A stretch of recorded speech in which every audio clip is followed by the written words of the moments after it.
Hello and good morning once again to StudentSOS, or indeed welcome if this is the first time you visited. Please hit the like button if you enjoy what you see here today and take a look around the site. We're only a new site that started in the last few weeks, but please leave a comment below about anything that you'd like us to talk about within biology. We cover everything from the 11 plus examination all the way through to UCAT and BMAT medical examinations. We do one-to-one training and these video sessions. If you'd also like to join us on our Patreon account, that would be fantastic. The subscriptions begin at a £3 a month level, and it would be great if you'd join us on there. It offers you opportunities to access exclusive live events, ask questions, and indeed gives you discounts on one-to-one sessions if you decide to take those.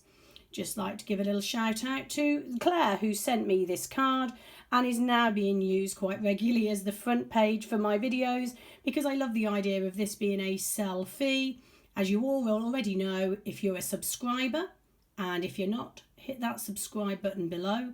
You'll know that I hate being on video, and consequently this is probably the closest to a selfie you'll get most videos. Anyway, in the meantime, we're going to take a look at some more AS level material, because hopefully most of you are about to have your AS level exams for the end of the year. So today we're going to take a little look at biological molecules. Specifically today we're going to have a look at carbohydrates. Now you'll notice it says carbohydrates part 1. That sounds a little scary, but indeed we have to look at the monosaccharides, the disaccharides and the polysaccharides, and today we're only going to name polysaccharides rather than talk about their structures and functions. So we'll begin with the monosaccharides over here. And so these are the carbohydrate monomers, single ring structure, there we go. And they are the monomers, and we have alpha glucose, beta glucose, and please remember that ribose and deoxyribose, although they are linked to DNA and RNA, are also sugars. They are monosaccharides. So alpha glucose and beta glucose are hexose sugars. That means they have 6 carbons in their ring. And ribose and deoxyribose are 5 carbon sugars, and they're called pentose sugars. But nonetheless, sugars they most certainly are. Then we move on to the disaccharides. The disaccharides are, as the name suggests, made of 2 monosaccharides. And there's a little picture in pink of the basic structure of a disaccharide.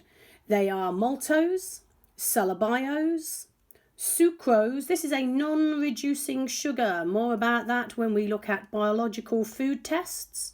But it is a non-reducing and the only non-reducing sugar you must know. And lactose.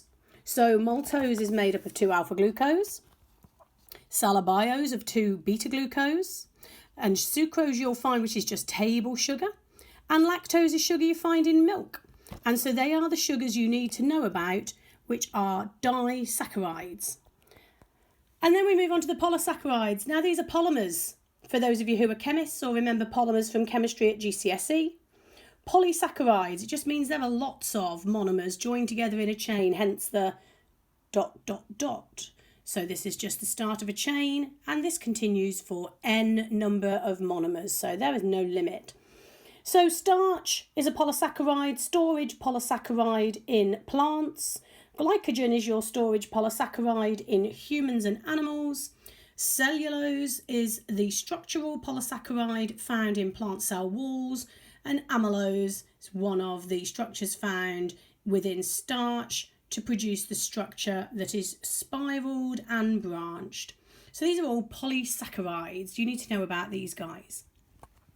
So if we take a look at the bottom of the page here, what you'll see is a very, very common exam question where you need to be able to draw alpha glucose. Can I just point out now you'll need to be able to draw beta glucose as well. Please put a comment down below if you can tell me how alpha and beta glucose vary. So make a comment down below. You need to know the difference between the two of them. And what you'll see here is that we remove a water molecule when we join these two guys. So water is removed in a condensation reaction. There it is, condensation reaction, just disappearing off the page. And we form a glycosidic bond between 2 monosaccharides to form a disaccharide. That bond is a glycosidic bond. We can reverse that reaction by adding one molecule of water back in a hydrolysis reaction. You need to be able to draw this. In fact, you need to be able to draw this for the formation of peptide bonds to form dipeptides as well. More of those guys, though, in a video coming soon. So, these are the things you need to be able to do. So whether you can or you can't, you need to be able to say yes eventually to these. Can you name all of the disaccharides, monosaccharides and polysaccharides you need to know?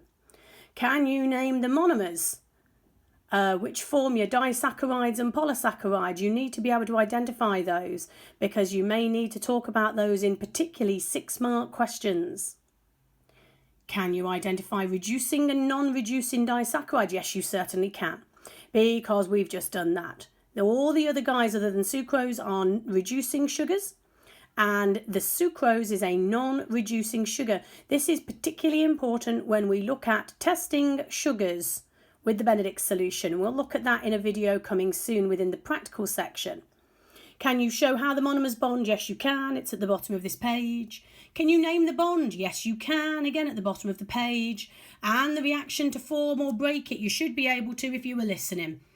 And describe how the structure is linked to function in polysaccharides. This is the information that I want to talk about in part 2 of carbohydrates. How the structure of different polysaccharides is linked to their function. This is considered a difficult and dull topic and will be the feature of the next video that I post. It's extremely important. It often covers a 6-mark to 8-mark question depending on your exam board, and they put it on frequently because they know you hate it. So with all that being said, I'd like to end this first video on part 1 of carbohydrates here. I'd like to thank you for your time this morning. Once again, please hit that like button if you've enjoyed the content and subscribe to be notified of new videos as they arrive. Also, please consider dropping over to our Patreon and signing up for exclusive opportunities and content and discounts on one-to-one work. In all the other time, then take very good care, have a fantastic day, and thank you for watching. Bye-bye.